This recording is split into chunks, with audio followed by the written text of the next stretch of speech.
পাশ করার জন্য। অহিংস গণ অভ্যুত্থান বাংলাদেশের আহ্বায়ক আবহাওয়া মোস্তফা আমিনের নেতৃত্বে এই কর্মসূচির ডাক দেওয়া হয়েছে। আমাদের এই উদ্যোগ সারা দেশ থেকে 10 লক্ষাধিক আবেদনকারী ও সংগঠকের উপস্থিতিতে কর্মসূচি অনুষ্ঠিত হবে। ওই সভায় বাংলাদেশের সব অঞ্চল থেকে আমরা স্লোগানে মুখরিত হয়ে আমাদের দাবি বাস্তবায়নের জন্য অবস্থান কর্মসূচিতে অংশগ্রহণ করব। অহিংস গণ অভ্যুত্থান বাংলাদেশ জনগণের স্বার্থে নিরলসভাবে এই কাজ করছে এবং আমরা বিশ্বাস করি এই আইন প্রণয়নের মাধ্যমে দেশের মৌলিক পরিবর্তন সাধিত হবে। কেননা এই আইনের আওতায় উপজেলা পর্যায়ে গণশুনানির ব্যবস্থা থাকবে, যার মাধ্যমে দেশের মধ্যে প্রচলিত কালো টাকা উদ্ধার করার বিশেষ ব্যবস্থা থাকবে। তো এটাই ছিল আমাদের মূল প্রেস রিলিজে। তো এখন আপনাদের পক্ষ থেকে আমি আন্তরিক প্রথমে আমি ধন্যবাদ জ্ঞাপন করছি আপনারা উপস্থিত হয়েছেন, এবং আপনাদের কোনো প্রশ্ন থাকলে আমাদেরকে কাইন্ডলি বলবেন, আপনাদের আমরা উত্তর দেব। ধন্যবাদ। যে আমি বলতে চাইছিলাম যে আপনারা যে দুর্নীতি বিরোধী আইনের দাবি জানাচ্ছেন, বাংলাদেশে কি দুর্নীতি বিরোধী আইন নাই? কেন আপনারা এই আইন আবার নতুন করে চাচ্ছেন? ধন্যবাদ আপনাকে। গত 53 বছরে আমাদের যে সরকারগুলো ছিল, আমরা দেখেছি এই জনগণের ভ্যাট ট্যাক্সের টাকা এই সরকারগুলো যেভাবে লুটপাট করে নিচ্ছে, এবং জনগণও বলছে যে দুর্নীতি হয়ে যাচ্ছে, কিন্তু সেরকম কোনো কার্যক্রম পদক্ষেপ কোনো সরকারই নেয়নি। এবং আমাদের যে দুদক রয়েছে, দুদকেরও আমরা দেখছি যাদেরকে ডাকছে তাদেরকে একটা সীমাবদ্ধতার ভিতরেই প্রশ্ন করা হচ্ছে, জিজ্ঞাসা করা হচ্ছে, আমরা তার কোনো ফলাফল পাইনি। এবং যারা সরকারি কর্মচারী তাদের ব্যাপারও, তাদের গ্রেফতার করার ব্যাপারও একটা নির্দিষ্ট লিমিটেশন আছে, তাদের জিজ্ঞেস করা ছাড়া কাউকে গ্রেফতার করা যাবে না। এজন্য আমরা বাস্তবতার সম্মুখীন হয়েছি যে এই পর্যন্ত যতগুলো সরকার আছে এবং যতগুলো প্রতিষ্ঠান আছে, কোন সরকার এবং প্রতিষ্ঠানগুলো দুর্নীতির বিরুদ্ধে তেমন করে ভূমিকা রাখতে পারেনি। এজন্য আমরা সারা বাংলাদেশ থেকে একটি সমর্থন নিয়ে, অনুসমর্থন নিয়ে 1,80,00,000 লোকের এই সমর্থনটা নিয়েছি, এবং এর ফলে আমরা দুর্নীতি বিরুদ্ধে একটা বিশেষ আইন প্রণয়ন করে আমরা চাচ্ছি যে এটা একটা স্বায়ত্তশাসন প্রতিষ্ঠানের মাধ্যমে, স্বাধীন সত্তা প্রতিষ্ঠানের মাধ্যমে তারা কাজ করে সারা বাংলাদেশের থেকে দুর্নীতি দূর করবে। জি, আপনারা জানেন যে বাংলাদেশে একজন শ্রমিক, একজন কৃষক তারা কিন্তু দুর্নীতি করে না। দুর্নীতি করে কারা? প্রশ্ন এখানেই। কারণ যে সরকারে থাকে তারাই কিন্তু দুর্নীতি করে। তো তারা দুর্নীতি নিবারণ কিভাবে করবে? আপনি যদি দুর্নীতি করেন, আপনি নিবারণ কিভাবে করবেন? তো এর ব্যবস্থাটা কি, আপনাদের ব্যাখ্যা চাই। ধন্যবাদ, আপনাকে ভালো প্রশ্ন করেছেন।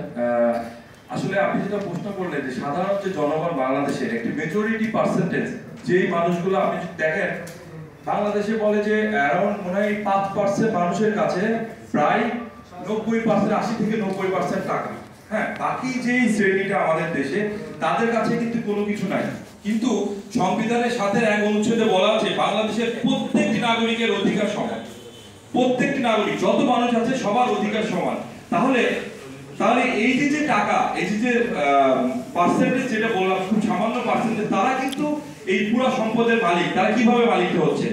তারা মালিক হচ্ছে যারাই সরকারে যখনই গিয়েছে, এবং সেই সময়ে সরকারের মধ্যে থেকে একটি গোষ্ঠী তারা নিজেদের পকেটকে ভারী করার জন্য, নিজেদের পরিবারকে ভালো রাখার জন্য তারা কিন্তু এই সম্পদ বাংলাদেশ থেকে নিয়ে বিদেশে পাচার করেছে। আপনারা ইতিমধ্যে আপনারা জানেন যে তারা America, Australia, Canada, Malaysia, Singapore, Dubai, বিভিন্ন জায়গায় তারা তাদের সাম্রাজ্য কিন্তু গড়ে তুলেছে।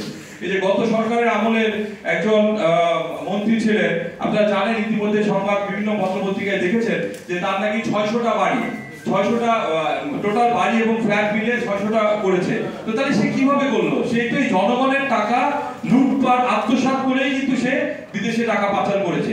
তো আমাদের মেইন জায়গাটাই হচ্ছে এটা যে আমরা কেন রাস্তায় নেমেছি, আমরা কেন এসেছি, কারণ আমরা যখন গত 18ই আগস্ট প্রধান উপদেষ্টার কার্যালয়ে গেলাম এবং আমরা যখন প্রেস সচিব সাহেবের সাথে কথা বললাম, তখন দেখেন একটি সরকার, বর্তমানে কি একটা অন্তর্বর্তীকালী সরকার, আপনি যে প্রশ্নটা করছেন আমি প্রশ্নতে আসি যে অন্য সরকারের কাছে সবসময় এসেছে যে সরকার তো কখনো দুর্নীতি বিরোধী নিয়ে এত বেশি কোনো স্টেপ নেয়নি। এখন কিন্তু বর্তমানে আমরা আসলে একটি সময় এখন যাচ্ছি, আমরা তো আন্দোলন করছি 4 বছর ধরে, কিন্তু এই সময়টা অন্তর্বর্তীকালীন সরকার এবং আপনারা সবাই জানেন প্রফেসর ডক্টর মোহাম্মদ ইউনূস উনি কিন্তু জনগণের জন্য কাজ করবেন এবং আমরা সবাই জানি ওনার একটা ক্লিন ইমেজ সারা পৃথিবীতে আছে। তো যেহেতু এই সরকারের আমলে এখন বর্তমান সময় আমরা আশা করি যে এই দুর্নীতি বিরোধী বিশেষ আইন পাস হবে এবং বিদেশে পাচারকৃত টাকা দেশে ফিরে আনার জন্য যথাযথ ব্যবস্থা এই সরকার করবেন বলে আমরা আশাবাদী। এবং বর্তমান সরকার, বাংলাদেশ ব্যাংক এবং বর্তমান সরকারের অনেক অঙ্গ সংগঠন কিন্তু এই পাচারকৃত টাকা দেশে ফিরিয়ে আনার জন্য চেষ্টা করছে এবং আমরা যদি সরকারের সহযোগী হিসাবে আমরা কাজ করতে পারি, সরকারকে সহযোগিতা করি, তাহলে সরকার এটাকে সমর্থন পাবে এবং সরকারের এটা অনেক বড় একটা ভূমিকা হবে, যেহেতু সরকারের সাথে আমরা জনগণ কাজ করব। ধন্যবাদ। আমার শেষ প্রশ্ন, যে আপনারা জানেন যে সরকারের 100 দিন হয়েছে কেবলমাত্র এই সরকারের। তো এখন আমি যদি আজকের বিয়ে করি, কালকে যদি আমার ওয়াইফকে বলি যে আমার বাচ্চা দাও, সে কি দেওয়া সম্ভব? তো আমি এই 100 দিনে দেখছি যে হাজার হাজার সংগঠন, বিভিন্ন ধরনের মানুষ, বিভিন্ন জায়গার এরা কিন্তু একের পর এক দাবির আর শেষ নাই। আজকেরও এই প্রেস ক্লাবে মনে করেন 5টা অনুষ্ঠান আছে। তো এখন তারা তো কিন্তু এখন পর্যন্ত চেয়ারে বসতে পারে নাই, চেয়ারটাই কিন্তু গরম হয় নাই, কিন্তু এর ভিতরে আমাদের ধৈর্য নাই। এক গ্রুপ চায় নির্বাচন, আবার তারা চায় সংস্কার, কিন্তু তাদেরকে কি সময় দেওয়া উচিত কি না আপনি মনে করেন? আমরা গত 4 বছর আগে যখন আমরা এই কাজটি শুরু করি, তখন আমাদের উদ্দেশ্য ছিল আমাদের যখন যে সরকারে থাকুক না কেন, আমাদের 1,80,00,000 লোকের অনুস্বাক্ষর হলেই আমরা সেই সরকারের কাছে, সেই পার্লামেন্টে আমরা আইনটি পাশের প্রস্তাব রাখি।